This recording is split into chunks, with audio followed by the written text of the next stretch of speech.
محترم مفتي صاحب نیک محمد ورور چې د پوښتنه کوله پلار چې ډېر زامن ولري او په ژوند کې ټوله مال یې وزوی ته ورکړي د پلار د مرګ وروسته نور وروڼه په دې کښې حق لري او که نه لري؟ مهرباني محترم مفتي صاحب.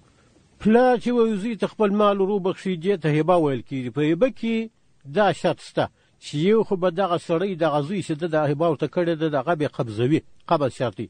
دویم دا چې هغه به مالکانه تصرف پکې کوي، یعنی پلار به نور هېڅ کار نه پلري.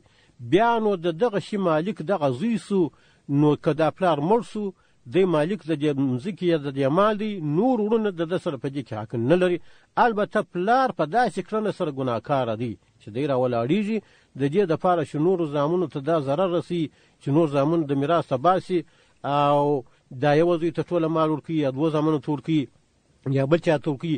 په دې سره پلار چې دی سخت ګناهکاره دی، که ضرورت یعنې مطلب هم ضرر و. او که داسې وي اولاد یې بې لارې دي هغه خو بیا څه.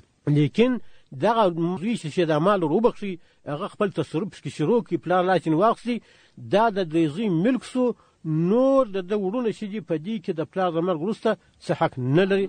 شرع مجله کې راغلي دي ماده یې د 861 يملك الموهوب له الموهوب بالقبض فالقبض شرط لثبوت الملك لا لصحة الهبة.